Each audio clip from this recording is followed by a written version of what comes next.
नमस्कार प्यारे विद्यार्थियों, श्री करणी एकेडमी एंड एजुटेक की ऑनलाइन प्लेटफॉर्म पर आप सभी का स्वागत है, सभी का अभिनंदन है।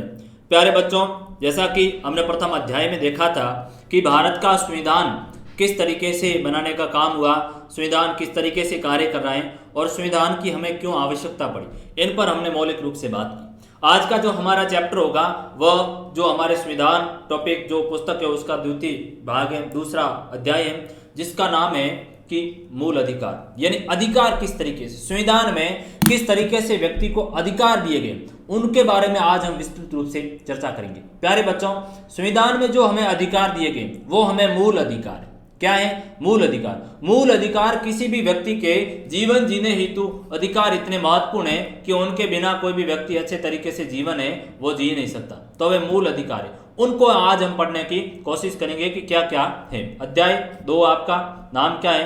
भारतीय संविधान में अधिकार। भारतीय संविधान में अधिकार। भारतीय संविधान में अधिकार का मतलब हुआ मूल अधिकार। क्या है? मूल अधिकार। मूल अधिकार किसे कहेंगे? यानी किसी भी व्यक्ति के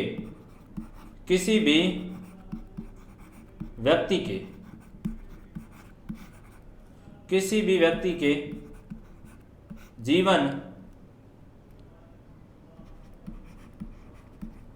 जीने हेतु मूल अधिकार क्या हो जाएगा? मौलिक अधिकार हो जाएगा। कोई व्यक्ति उसके जीवन जीने हेतु कुछ चीजें हैं वो जरूरी है, जैसे कि उसके लिए शिक्षा जरूरी है। आप अच्छी तरीके से जीवन जिए उसके लिए आपकी शिक्षा जरूरी है, उसके लिए आपके स्वास्थ्य जैसी व्यवस्थाएं जरूरी है, उसके लिए आपको आवास जैसी आपको व्यवस्थाएं मिलनी चाहिए, आपको भोजन समय पर मिलना चाहिए। ये क्या है? ये आपको अच्छा जीवन जीने के लिए आवश्यक है और इनके बिना कोई भी व्यक्ति का अपना अस्तित्व नहीं रह सकता। तो उसके लिए हमारे कॉन्स्टिट्यूशन के अंतर्गत हैं वो बाकायदा संविधान के अंतर्गत प्रावधान किए गए। इस चैप्टर में हम पढ़ेंगे बेसिक हमारी जो इसकी संरचना हो जाएगी उसको आप देखिए। इसमें हम देखेंगे कि किस तरीके से जो मूल अधिकारों के लिए घोषणा पत्र हैं वो आता है। तो सर्वप्रथम आ जाएगा कि अधिकारों का महत्व क्या है। कोई भी अधिकार है, आपको मूल अधिकार दिए, उनका महत्व क्या है? यदि आपके साथ में आपके इन अधिकारों का हनन हुआ है तो आप क्या कर सकते हैं? इसमें हम देखेंगे कि एक 1982 का घटनाक्रम है जब एशियन गेम्स का है वो भारत में आयोजन होता है और एशियन गेम्स के आयोजन के दौरान स्टेडियम बनाने का या खेल के मैदानों का पुनर्निर्माण का ये कार्य हो रहा है, तो उसके लिए ठेके पर दे दिया गया, फर्म को दे दिया गया, संविदा पर दे दिया। जैसे कि अलग अलग लोगों ने भरा कि साहब इतने हजार में हमें दो, उस तरीके से लोगों ने भरा, उनमें से जो ज्यादा पैसे भरे उनको ठेके पर दे दिया गया। अब ठेके पर दिया तो क्या हुआ कि ठेकेदारों ने जो मजदूर रखे थे उन मजदूरों को एक न्यूनतम मात्रा तक एक न्यूनतम मजदूरी देने की जो शर्त होती है सरकार के द्वारा है, वो न्यूनतम मजदूरी की दर तय होती है कि साहब किसी भी व्यक्ति को, एक व्यक्ति है जो तकरीबन 8 घंटे काम करेगा तो उसको आप तकरीबन 350 रुपये दोगे। एक ये न्यूनतम है कि इससे कम नहीं दे सकते, वो मात्रा तय हुई थी। तो 1982 के जो एशियन गेम्स के दौरान एशियन गेम्स हो रहे थे और उन गेम के दौरान ठेकेदारों ने क्या किया कि वहां पर भारी मात्रा में मजदूरों को है वो लाए और मजदूरों को न्यूनतम मात्रा से भी है वो कम पैसे दिए गए और उनसे है वो बंधुआ मजदूरी का कार्य करवाया गया। क्या किया? बंधुआ मजदूरी करवाई गई। बंधुआ मजदूरी का मतलब क्या हुआ कि कम पैसे में उनको मजदूरी करवाना। बिल्कुल मैंने किसी व्यक्ति को रखा, उसको बिल्कुल कम पैसे दूंगा, उसको है वो खाने पीने की व्यवस्था और कपड़ों की व्यवस्था करूंगा और वो मेरे ही आगे काम करेगा, तो वो बंधुआ मजदूरी का है यहाँ पर घटनाक्रम होता है। और फलत जो उनके ठेकेदार थे, लालूम करके एक व्यक्ति है, लालूम मचल करके असम का एक ठेकेदार था, उस व्यक्ति को क्या किया, एक कोई एनजीओ थे, उन्होंने एक PIL दायर की, एक याचिका है वो सुप्रीम कोर्ट में लगाई। क्या किया? एक याचिका सुप्रीम कोर्ट में लगाई कि साहब यहाँ पर मजदूरों को न्यूनतम मजदूरी देनी चाहिए थी, वो इन लोगों ने नहीं दी। तो ऐसी स्थिति में सरकार ने क्या किया कि एक लंबे समय के बाद में जो ये लालूम मचल थे, ठेकेदार थे, इनको उठा कर वो जेल के अंतर्गत डाल दिया गया और लंबे तक ये जेल के अंतर्गत सड़ते रहे। जिस समय इनको जेल में डाला उस समय इनकी उम्र 23 साल की थी और जब ये वापस इनको रिहा किया गया उस समय इनकी उम्र 77 वर्ष की थी। यानी इस समय अवधि में किसी भी तरह की इनकी सुनवाई नहीं हुई। 2 बार, एक बार 1967 में, दूसरी बार 1990 में जो हॉस्पिटल में थे, तो ऐसी स्थिति में डॉक्टरों ने उनका चेकअप करके हैं वो कोर्ट को कहा कि साहब ये बिल्कुल स्वस्थ है, आप इसको हैं ले जाकर डिसीजन दीजिए। लेकिन 77 वर्ष की समयावधि बीत गई, उस व्यक्ति पर किसी भी प्रकार का कोर्ट ने वो कोई डिसीजन नहीं दिया और उस व्यक्ति ने अपना जीवन है उसी जेल के अंतर्गत गुजारा। कोर्ट ने कोई निर्णय नहीं दिया लंबी समयावधि तक। क्या था? वो ठेकेदार था, मजदूरों का शोषण कर रहा था। तो 2 बात है, एक तो मजदूरों का शोषण किया, इस कारण उसको जेल में डाल दिया गया। अब दूसरा, उसका खुद का अधिकार था कि निश्चित समय में सुनवाई हो। मूल अधिकार कहता है कि किसी भी व्यक्ति को लेकर आए हो, अनुच्छेद जो 20 के अंतर्गत बाकायदा उल्लेख है कि किसी भी व्यक्ति को कोई इसने कार्य किया, कोई कृत्य किया गलत, तो 24 घंटे की समय अवधि में नजदीकी कोर्ट में उसको पेश करो, जस्टिस के सामने पेश करो। व्यक्ति को ये उसका राइट है, उसको वकील लेने का अधिकार है, उसको खुद को है और बात रखने का अधिकार है, खुद को उसकी अपनी गवाही देने का अधिकार नहीं होगा।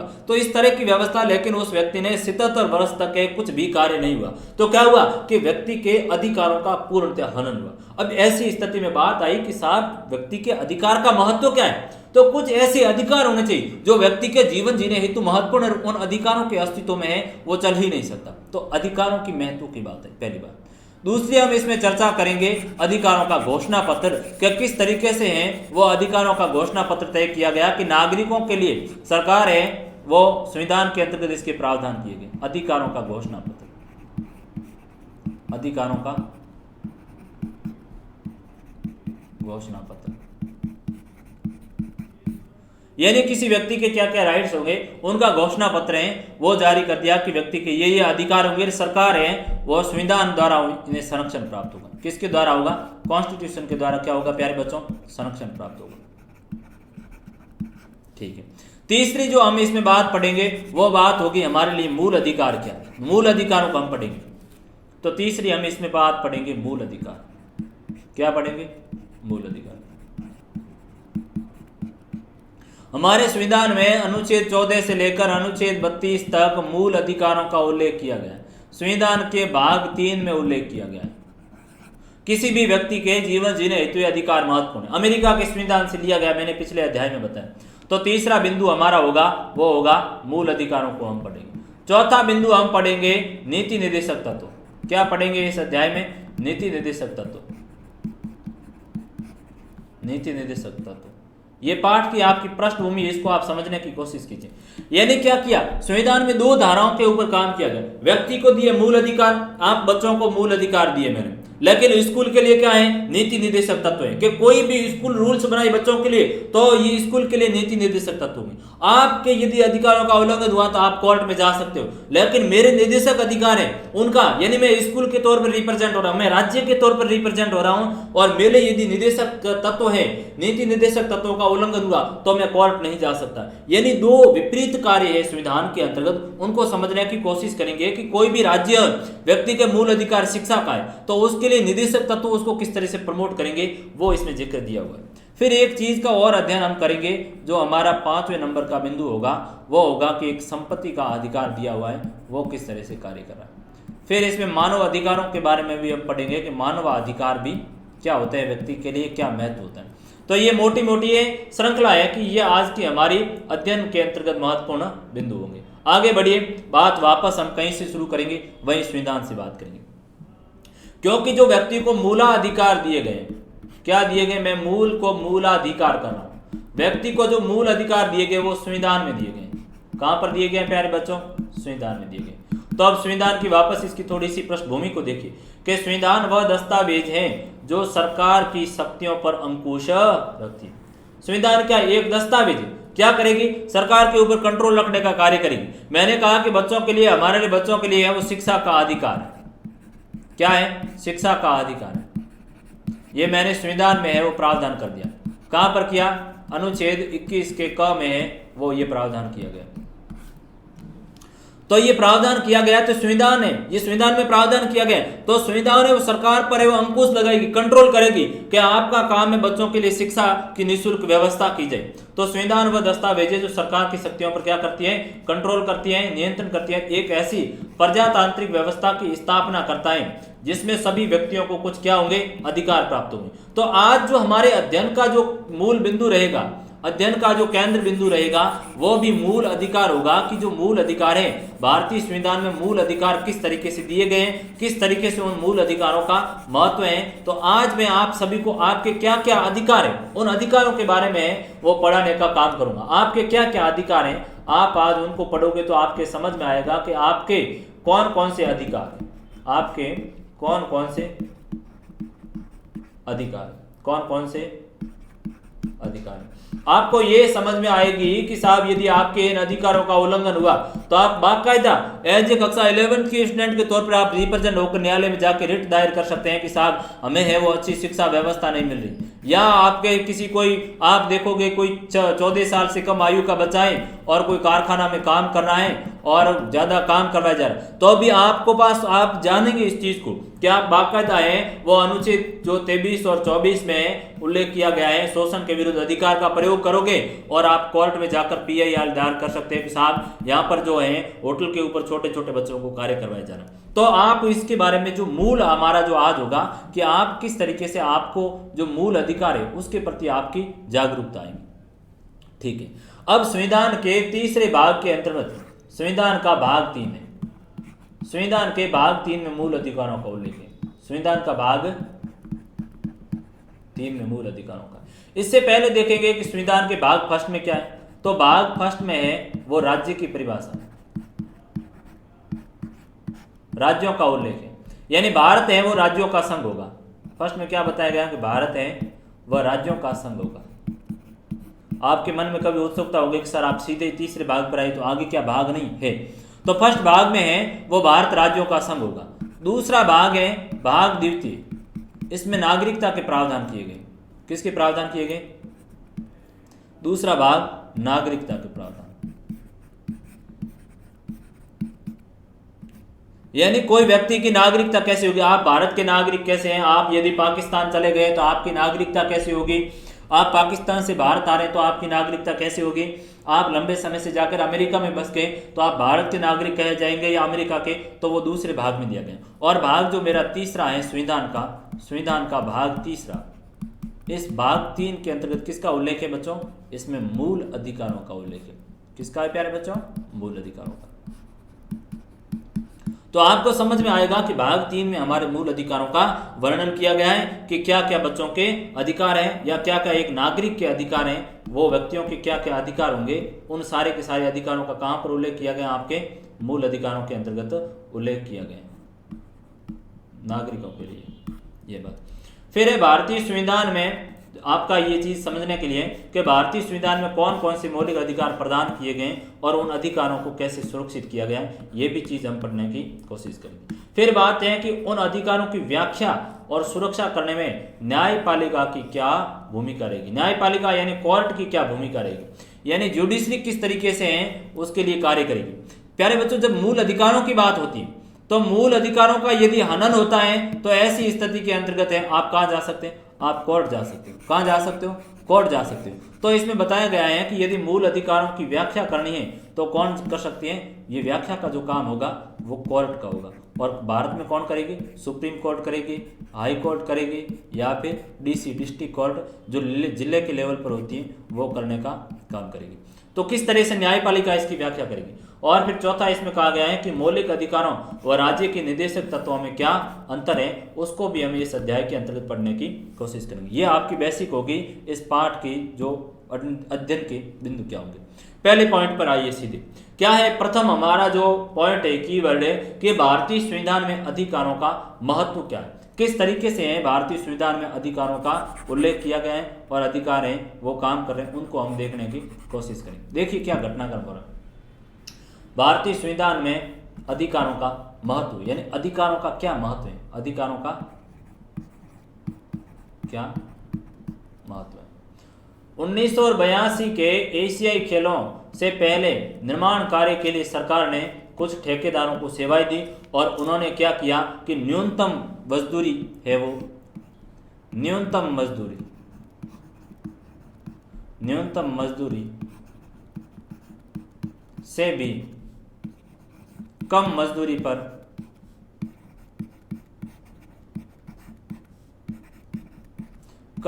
पर लोगों को रखा और क्या करवाया, उनसे बंधुआ मजदूरी करवाई, उनसे बंधुआ मजदूरी का काम कर रही सरकार ने जो ठेकेदार है वे कर रहे हैं। तो एशियाई के खेलों के निर्माण से पहले वो ठेकेदारों को काम दिया सरकार ने उनके बनाने के लिए, उन्होंने ठेके पर ले रखा और मजदूरों को लगाया गया और न्यूनतम मजदूरी है उससे भी पैसे दिए। तो उन्होंने दलील तय की गई कि न्यूनतम मजदूरी से भी कम मजदूरी देना है वो बेगार या बंधुआ मजदूरी है, वो कहलाई जाएगी। क्या कहलाई जाएगी? बेगार या फिर बंधुआ मजदूरी कहलाई जाएगी। ये किसका उल्लंघन है? और ये नागरिकों को प्राप्त शोषण के विरुद्ध मौलिक अधिकार का सरासर उल्लंघन है और न्यायालय ने कोर्ट ने इस दलील को स्वीकार किया और सरकार को निर्देश दिया कि वे इन हजारों मजदूरों को काम करने के लिए हैं वो तयशुदा मजदूरी दें। घटनाक्रम क्या, मैं आप वापस उसको थोड़ा सा सुनिए। क्या बात है कि उन एशियाई खेलों का आयोजन हो रहा था, उससे पहले खेल मैदानों को सही करवाने थे, उसके लिए ठेकेदारों को काम दिया। ठेकेदारों ने क्या किया? ठेका लिया और मजदूरों को भर्ती किया तो न्यूनतम मजदूरी से भी कम मजदूरी दी गई। ऐसी स्थिति में कुछ एनजीओ थे, कुछ वैज्ञानिक एनजीओ थे, उन एनजीओ ने वैज्ञानिक संगठनों का एक वैज्ञानिक अध्ययन किया एक एनजीओ ने, और उस एनजीओ ने अध्ययन में पाया गया कि वास्तव में मजदूरों के साथ गलत हुआ। तो उस एनजीओ ने एक PIL दर्ज कर ली। कहाँ पर? सुप्रीम कोर्ट में। कहाँ पर दर्ज की? सुप्रीम कोर्ट में दर्ज की और कहा कि जो यहाँ पर मजदूरों को एक न्यूनतम यानी 250-300 रुपये मजदूरी तय है उससे भी कम, और बंधुआ मजदूरी यानी बिल्कुल जो खाने के बदले में इस तरह की है वो जबरन उनसे काम करवाया जा रहा है। तो ऐसी स्थिति में कोर्ट ने देखा कि साहब जो व्यक्ति के मूल अधिकार दिए हुए हैं उसमें एक अधिकार है शोषण के विरुद्ध अधिकार। अनुच्छेद 23 और अनुच्छेद 24 में उल्लेख है कि शोषण के विरुद्ध जो अधिकार है, किसी व्यक्ति को जबरदस्त या जो एक तय मात्रा में पैसे दिए जा रहे हैं उनसे भी कम पैसे दिए जा रहे हैं, तो उसका सरासर शोषण हो रहा है। और जब व्यक्ति का शोषण होता है तो ऐसी स्थिति में शोषण के विरुद्ध में एक अधिकार है, वो व्यक्ति को सुरक्षा करने का काम करता है, वो मूल अधिकार है। तो सरकार जो सुप्रीम कोर्ट ने निर्देश दिए सरकार को कि आप इन मजदूरों के लिए हैं जो तयशुदा मजदूरी तय है वो मजदूरी दिलवाइए, ताकि व्यक्ति ये मजदूर हैं वो अपना अच्छी तरीके से भरण पोषण कर सके। तो यहाँ पर क्या है, यहाँ पर अधिकारों के महत्व की बात हुई कि जब मूल अधिकार हैं तो फिर व्यक्ति के साथ ये गलत क्यों हुआ।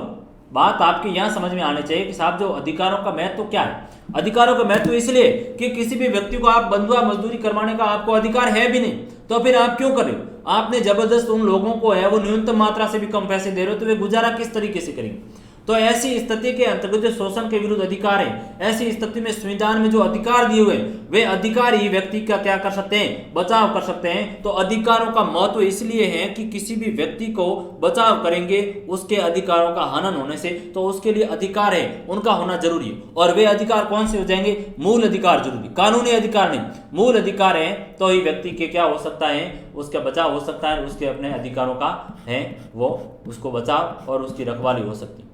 दूसरा बिंदु यह कि अधिकारों का घोषणा पत्र क्या है। अब ये अधिकार लाने हैं तो उसके अधिकारों के घोषणा पत्र से अधिकार है। इन अधिकारों का महत्व इसलिए क्योंकि सरकारों ने नागरिकों के अधिकारों हेतु घोषणा की और सरकार बाकायदा इसके लिए कार्य करे। क्या बात कह रही है? कह रहे हैं कि लोकतांत्रिक देशों में नागरिकों के अधिकारों को संविधान में सूचीबद्ध कर दिया गया। लोकतांत्रिक देशों के अंतर्गत यदि देखा जाए तो नागरिकों के अधिकारों को है वो संविधान के अंतर्गत सूचीबद्ध किया गया है कि किस तरीके से नागरिकों के अधिकार है वो सुरक्षित रहेंगे। लोकतंत्र कहो या फिर कहो प्रजातंत्र में यह भी सुनिश्चित किया गया है कि व्यक्तियों को कौन कौन से अधिकार प्राप्त हैं जिन्हें सरकार सदैव मान्यता देगी। संविधान द्वारा प्रदान किए गए और संरक्षित अधिकारों की एक ऐसी सूची को अधिकारों का घोषणा पत्र कहते हैं। यानी मुझे बात निकल कर क्या आई? महत्वपूर्ण बात निकल कर आई कि वे अधिकार जो लोकतंत्र के अंतर्गत व्यक्तियों के जीवन जीने हेतु आवश्यक हैं और उन अधिकारों की यदि सरकार घोषणा करती है और सरकार ने संविधान में उसको सूचीबद्ध किया गया, क्या कहलाया जाएगा? अधिकारों का घोषणा पत्र है वो कहलाया जाएगा। बात यहां से अंडरलाइन कीजिए आप कि संविधान द्वारा प्रदान किए गए, संविधान ने है वो हमें दिए हैं, और संरक्षित अधिकार संविधान ने हमें क्या है? प्रदान किए गए, और संविधान में वो सुरक्षित है पूरी तरीके से, संविधान ने वो अधिकार दिए, ठीक, और वो संविधान के अंतर्गत पूरी तरीके से क्या है? सुरक्षित है। तो सुरक्षित उन अधिकारों की सूची को क्या कहा जाएगा? अधिकारों की घोषणा पत्र कहा जाएगा। यानी संविधान में तो उल्लेखित है, संविधान में उल्लेखित व सुरक्षित अधिकारों को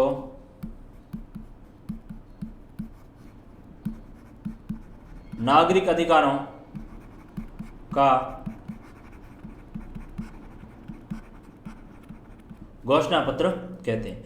अतः अधिकारों का घोषणा पत्र सरकार को नागरिकों के अधिकारों के विरुद्ध काम करने से रोकता है। अब यदि अधिकारों का जो घोषणा पत्र है तो कोई सरकार नागरिकों के विरुद्ध काम कर रही है, सरकार है वो पब्लिक के विरुद्ध में काम कर रही है, अधिकारों का घोषणा पत्र है, जब ये मेरे विरुद्ध में सरकार है को काम करने से कौन रोकने का काम करेगा? ये अधिकारों का जो घोषणा पत्र है वो ही सरकार को रोकने का काम करेगा कि जो फलाने व्यक्ति के, इन बच्चों के जो शिक्षा के अधिकार है उन अधिकारों को आप नहीं छीन सकते। क्यों? क्योंकि वे नागरिक अधिकार के घोषणा पत्र में शामिल है, इसलिए सरकार उनको किसी भी तरीके से नहीं रोक सकती। तो जब घोषणा पत्र में चीज शामिल हुई तो सरकार उनका उल्लंघन नहीं कर सकती और सरकार किसी भी तरीके से इनके विरुद्ध में कार्य नहीं कर सकती। तो किसी भी व्यक्ति के लिए जो नागरिक अधिकारों का घोषणा पत्र है किसी भी देश की व्यवस्था में, तो वो बहुत ही महत्वपूर्ण होता है, उनके बिना है वो अधिकार प्राप्त नहीं हो सकता। ठीक है, अब आते हैं हम तीसरा, हमारा महत्वपूर्ण जो पॉइंट है वो है कि भारतीय संविधान के अंतर्गत मूल अधिकारों की क्या व्यवस्था की गई थी।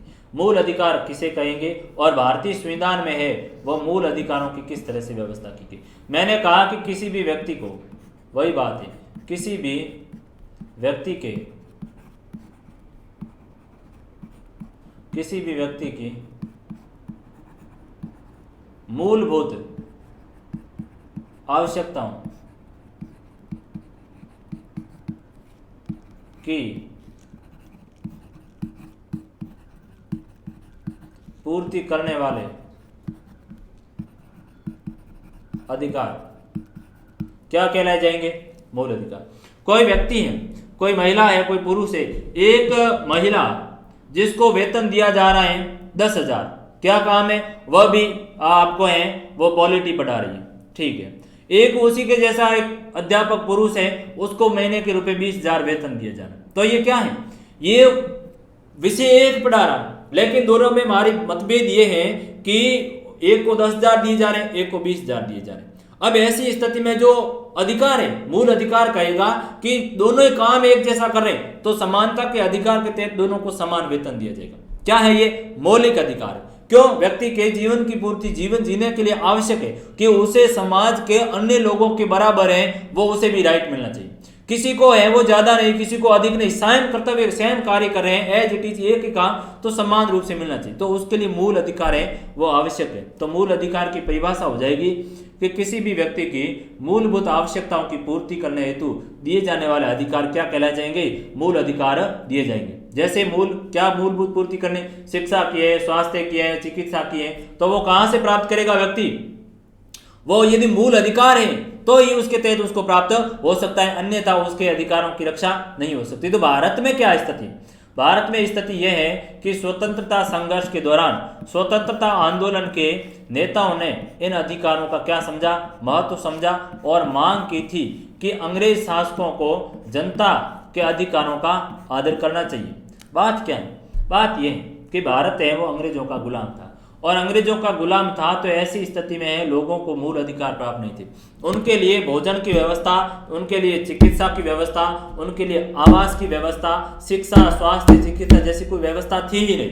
तो उस समय स्वतंत्रता आंदोलन में हमारे राष्ट्रीय जो नेताओं ने संघर्ष किया, लोगों ने मिलकर, तो उस समय अंग्रेजों को बार बार कहा कि हमारे अधिकार होने चाहिए। हमारा मूल अधिकार है कि हमारा ऊपर शासन है वो हम स्वयं करें, कोई दूसरा व्यक्ति नहीं करे।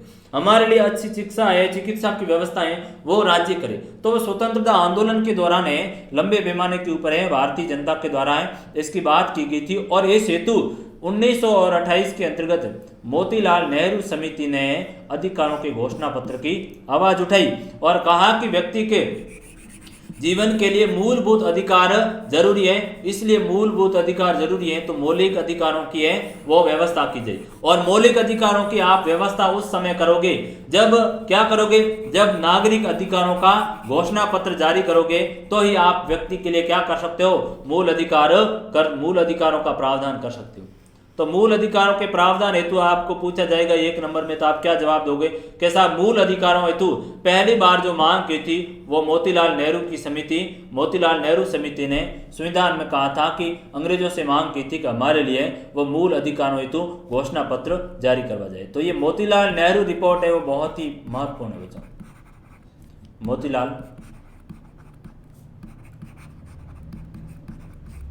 नेहरू रिपोर्ट कब होती है, 1928 के अंतर्गत है वो मोतीलाल नेहरू रिपोर्ट बनी गई थी। ठीक है, इसमें बात हुई कि व्यक्ति के लिए मूल अधिकार हैं वो बहुत ही जरूरी, इन मूल अधिकारों के बिना व्यक्ति किसी भी तरीके से कार्य नहीं कर सकता। ठीक है, अधिकारों के घोषणा पत्र की मांग उठाई। अतः ये स्वाभाविक था कि स्वतंत्रता के बाद संविधान निर्माण के दौरान संविधान में अधिकारों का समावेश करने व उन्हें सुरक्षित करने पर सभी की राय है वो एक समान थी। अब बात यह कि जो मूल अधिकारों के लिए जब भारत गुलाम था तो उस समय मोतीलाल नेहरू समिति ने रिपोर्ट है और पेश की, कहा कि व्यक्ति के लिए मूल अधिकार जरूरी है, मूल अधिकार के बिना व्यक्ति है वो अच्छे तरीके से जीवन नहीं जी सकता। तो जब हमने लंबी लड़ाई लड़ी और 1947 के अंतर्गत है वो हमारा देश आज़ाद हुआ और उससे पहले हमने संविधान सभा का है वो गठन किया। किसका गठन किया था, संविधान सभा का गठन किया। तो क्या काम है इसका, संविधान बनाना काम, संविधान निर्माण का इसका कार्य था। तो संविधान निर्माण हेतु हमारे जो राष्ट्रीय आंदोलन के नेता थे उन्होंने बाकायदा मौलिक अधिकारों का संविधान में प्रावधान किया। किसका प्रावधान किया, मौलिक अधिकारों का है वो प्रावधान किया कि व्यक्ति के लिए मूल अधिकार हैं वो आवश्यक हैं और इसके बिना व्यक्ति अच्छे तरीके से जीवन है वो नहीं जी सकता। तो उसके लिए कहाँ पर प्रावधान किया गया, संविधान में है वो प्रावधान करने का काम हो रहा है।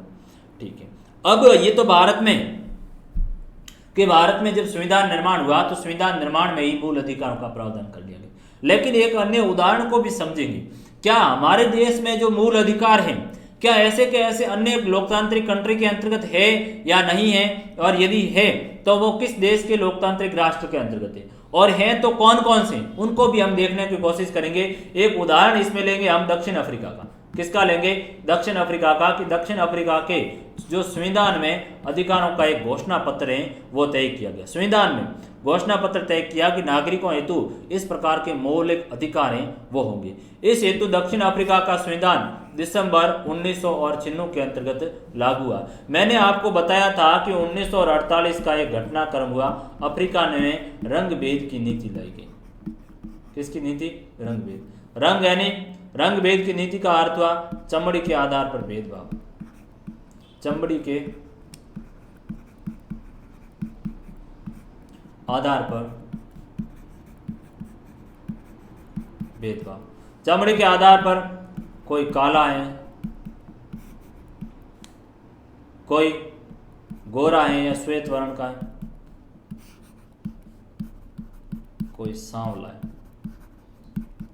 इनके आधार पर भेदभाव शुरू किया। फलतः स्वतंत्रता हेतु लोकतंत्र में इन चीजों को समाप्त करने हेतु लोकतंत्र के लिए लंबी लड़ाई लड़ी, लोकतंत्र हेतु लंबी लड़ाई लड़ी। और नेल्सन मंडेला करके एक व्यक्ति हैं,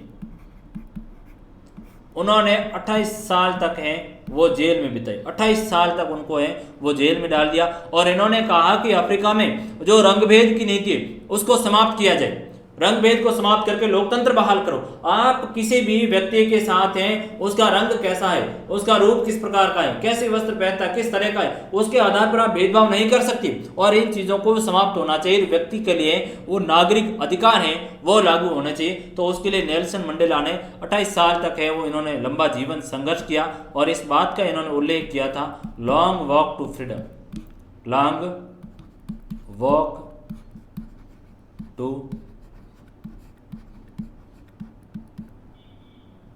लॉन्ग वॉक टू फ्रीडम करके नेल्सन मंडेला ने एक पुस्तक लिखी और उस पुस्तक में उल्लेख किया कि किस तरीके से हमने आज़ादी के लिए है वो लंबी लड़ाई लड़ने का कार्य किया और जिससे क्या हुआ कि आखिर में जाके लोकतंत्र बहाली होती है और वहां पर नागरिकों के हेतु नागरिक अधिकार घोषणा पत्र हैं वो वहां पर इंप्लीमेंट किया गया कि व्यक्ति को है वो इस प्रकार के अधिकार दिए जाए। तो दक्षिण अफ्रीका का एक उदाहरण दिया, दिसंबर 1996 में लागू हुआ और रंगभेद वाली नीति को हटने के बाद दक्षिण अफ्रीका में जो गृह युद्ध से जूझ रहा था उसकी समाप्ति के बाद में वहां पर नागरिकों के हेतु क्या हुआ बच्चों, जो अधिकार नागरिक अधिकारों का घोषणा पत्र है वो तैयार किया गया और उसमें ये मूल अधिकार हैं वो तय किए गए। ये क्या है? दक्षिण अफ्रीका के संविधान में नागरिकों को दिए गए मूल अधिकार किसमें है? ये दक्षिण अफ्रीका के संविधान में, दक्षिण अफ्रीका के संविधान में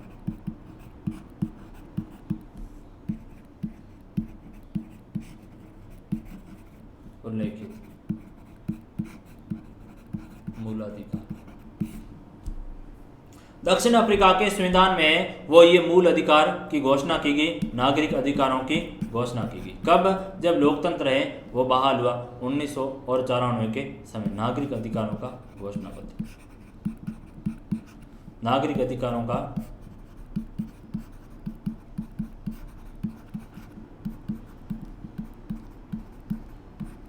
Nelson Mandela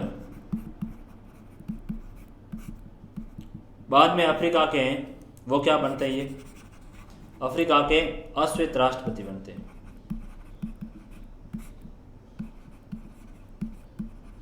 Nelson Mandela Africa के अश्वेत राष्ट्रपति, अफ्रीका के प्रथम अश्वेत राष्ट्रपति ये बनते। क्या उल्लेख किया गया उसको देखिए। उल्लेख ये किया गया है दक्षिण अफ्रीका में जो नागरिकों के अधिकार घोषणा पत्र हैं उसमें कहा गया है कि व्यक्ति के साथ है वो गरिमा का अधिकार उनको प्राप्त हुआ। कौन सा अधिकार प्राप्त हुआ? गरिमा का। यानी कोई भी व्यक्ति किसी भी धर्म का, किसी भी तरह के रंग रूप वेशभूषा किसी भी तरह का है उसके आधार पर भेदभाव नहीं किया जाए, उसकी गरिमा बनी रहे। उसकी गरिमा बनी रहने का मतलब हुआ कि व्यक्ति की है समाज के अंतर्गत इज्जत बनी रहे। इज्जत है वो जरूरी, उसकी गरिमा, उसकी जो डिग्निटी है वो डिग्निटी जरूरी है। डिग्निटी जरूरी है क्योंकि जब तक व्यक्ति की डिग्निटी नहीं होगी तो व्यक्ति की समाज में कोई वैल्यूशन नहीं होगी और समाज में वैल्यूशन नहीं होगी तो उस व्यक्ति का महत्व क्या? तो उनको बाकायदा नागरिक अधिकारों के घोषणा पत्र में बात की गई कि प्रत्येक व्यक्ति चाहे गोरे रंग का है, चाहे काले का है, चाहे सांवले का है, सभी का है वो डिग्निटी का जो मूल अधिकार होगा और किसी भी व्यक्ति के साथ इस तरह से भेदभाव नहीं होगा। व्यक्ति को निजता का अधिकार दिया गया, निजता का यानी प्राइवेसी का है वो उनको अधिकार दिया गया। प्राइवेसी होगी, आपकी अपनी है वो निजता होगी, क्या काम कर रहे हो, किस तरह की आपकी व्यवस्था होगी वो सारी की सारी। जैसे अपने भारत के अंतर्गत है वो एक बड़ा निजता के अधिकार को लेकर एक मुद्दा चला और उसमें कहा गया कि क्या आधार कार्ड को है वो निजता के अधिकार के अंतर्गत है वो शामिल किया जाए या नहीं किया जाए। तो निजता का अधिकार है वो महत्वपूर्ण रहा था। तो इस चीज को आप देखिए, निजता का अधिकार महत्वपूर्ण रहा। फिर श्रम संबंधी है वो अधिकार महत्वपूर्ण। फिर स्वास्थ्य और पर्यावरण संरक्षण का अधिकार है वो नागरिक अधिकारों के घोषणा पत्र के अंतर्गत है वो दिया गया। स्वास्थ्य सुविधाएं, भोजन, पानी और सामाजिक सुरक्षा का उसको अधिकार होगा। यह भी दक्षिण अफ्रीका के जो संविधान के अंतर्गत है ये अधिकार शामिल किया गया। बाल अधिकार का है वो अधिकार शामिल किया गया कि जो छोटे बच्चे हैं उन बच्चों की शिक्षा दीक्षा की है वो व्यवस्था कौन करेगा? राज्य करेगा, यानी सरकार का उत्तरदायित्व होगा और बच्चों के साथ किसी भी तरह का है वो शोषण का कार्य नहीं होगा, शोषण नहीं किया जाएगा बच्चों के साथ। तो बाल अधिकार हैं वो भी इसके अंतर्गत कहाँ? दक्षिण अफ्रीका के संविधान में उल्लेखित किया गया कि शोषण के विरुद्ध है वहां पर बच्चों को अधिकार दिया गया, विरुद्ध अधिकार दिया गया। यानी आपका यदि शोषण हो रहा है तो आप हैं वहां की कोर्ट जा सकते हो और कोर्ट आपको ये करेगी। फिर बुनियादी शिक्षा और उच्च शिक्षा का अधिकार दिया गया। बुनियादी शिक्षा कहो तो यानी प्राथमिक शिक्षा बच्चों क्या होती है? प्राथमिक शिक्षा। बाकायदा कोर्ट ने जो वहां के संविधान में ये व्यवस्था की गई कि व्यक्ति के लिए बुनियादी शिक्षा जरूरी है, यानी प्राथमिक शिक्षा अच्छी हो उसके लिए है वो सरकार को कहा गया और संविधान में ये प्रावधान किए गए कि सरकार का ये उत्तरदायित्व होगा कि बच्चों के लिए प्राथमिक शिक्षा है वो अच्छी करे। भारत में भी कहा गया है कि 6 साल तक के बच्चों को अभिभावक, माता पिता अभिभावकों का उत्तरदायित्व है कि बच्चों की शिक्षा व्यवस्था करवाए। राज्य को यह है कहा गया है कि राज्य का कर्तव्य होगा कि इन बच्चों के लिए निःशुल्क शिक्षा व्यवस्था कीजिए। तो हमारे संविधान में भी फिर सांस्कृतिक, धार्मिक और भाषाई समुदायों का अधिकार दिया गया है कि कोई व्यक्ति किसकी सांस्कृतिक रूप से किस सांस्कृतिक परंपरा का, उससे कोई फर्क नहीं पड़ा, चाहे भारत का है या चाहे कई अन्य देशों की उनकी संस्कृति कैसी है कोई फर्क नहीं पड़ा, चाहे हिंदू है, चाहे मुस्लिम है, सिख है, ईसाई, क्रिश्चियन, किसी भी का है, कौन सी भाषा बोल रहा है उससे कोई फर्क नहीं पड़ा, हिंदी बोल रहा है, इंग्लिश बोल रहा है, अफ्रीकन बोल रहा है, कौन सी बोल रहा है, डोगरी, चैनी, जो भी है वो कोई भी भाषा बोल रहा है, उस भाषा के आधार पर व्यक्ति के साथ क्या हो, भेदभाव नहीं होगा, भेदभाव नहीं होगा। तो ये कहाँ पर बेसिक प्रोविजन किए गए, वे ये अफ्रीका के संविधान के अंतर्गत आपके बेसिक प्रोविजन किए गए, जिनके द्वारा व्यक्ति के साथ किसी भी तरह का व्यक्ति के साथ क्या है, किसी भी तरह का व्यक्ति के साथ अधिकार उसके उल्लंघन नहीं हो सकता। तो ये काफी महत्वपूर्ण चीज थी। इसी के ही द्वारा जो अफ्रीका के अंतर्गत जो अधिकारों की बात हुई वो इसी से होती है। इस प्रकार दक्षिण अफ्रीका में जो नागरिकों के अधिकार की बात हुई वो महत्वपूर्ण यही थे कि गरिमा का, निजता का, श्रम संबंधी, स्वस्थ पर्यावरण का, समुचित स्वास्थ्य का, बाल अधिकार और बुनियादी शिक्षा का और सांस्कृतिक, ये इस प्रकार के हैं वो मौलिक बेसिक अधिकार थे, जिनके ही द्वारा व्यक्ति की क्या है, शिक्षा दीक्षा जैसी व्यवस्था हो सके। इस प्रकार आज की हमारी क्लास है वो यहीं पर संपन्न होती है। आगे का जो भी टॉपिक होगा उसमें हम भारतीय संविधान में जो दिए गए मौलिक अधिकार हैं उन पर हैं वो चर्चाएं करेंगे। तो बहुत बहुत धन्यवाद और मुझे ऐसी अपेक्षा उम्मीद है कि आपको चीज़ें अच्छी तरीके से समझ में आएगी। बहुत बहुत धन्यवाद।